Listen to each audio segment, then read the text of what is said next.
محال أن ترى صدرا أحن ربت طفلا يتيما، ولدها زوجها توفي وما عندها الا ولد صغير، وكانت فقيرة وكانت تشتغل عشان تربي هذا الولد.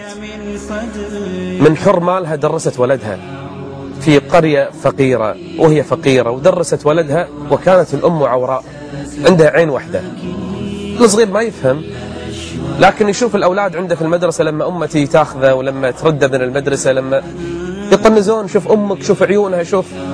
الولد وهو صغير كان يتأفف، لكن لما كبر شوي كان يتمنى أن أمه ما تجي المدرسة عشان ما يتفشل والناس يطالعون أمه ويقولون أمك عورة. كبر شوي كان يقول حق أمه يمه لا تجي للمدرسة، أنا أروح وأرجع.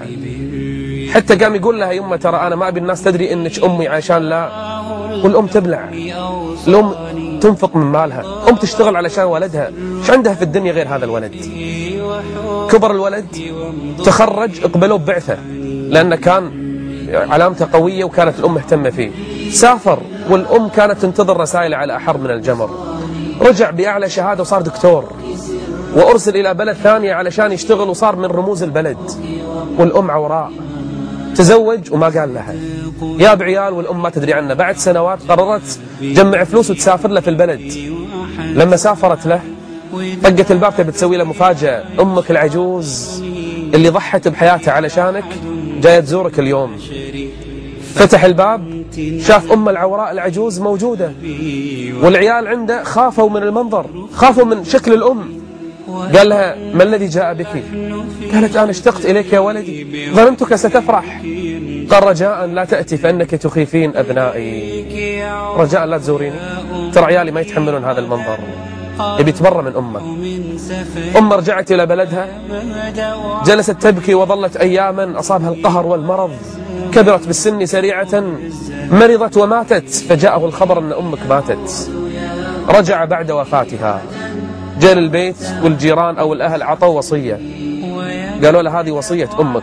القصة حقيقية ولا رمزية أنا ما يهمني، لكن شوفوا العبرة. أعطوا الورقة، قالت له يا ولدي مهما فعلت فإني قد رضيت عنك، لكن أردت أن أخبرك بأمر. لما ولدت يا بني لم تكن لك إلا عين واحدة. فقال لي الطبيب نستطيع أن نزرع له عين أو يظل أعورا طوال عمره. فقلت بل نزرع. قال لن يتبرع له أحد. قلت أنا أتبرع له بعيني. قالت يا بني يا من سئمت من منظري وشكلي، ما كنت عوراء إلا لأجلك حتى ترى الدنيا بعينين سليمتين. يرفع ايده على أمه، يتفل بوجه أبوه ولا أمه، يصرخ عليها كأنها شغالة عنده، يصرخ على أبيه كأنه واحد خادم عنده. هؤلاء الناس لو عرفوا جرم أفعالهم والله ما عاشوا يوما. أبكي على ما كان، أصبحت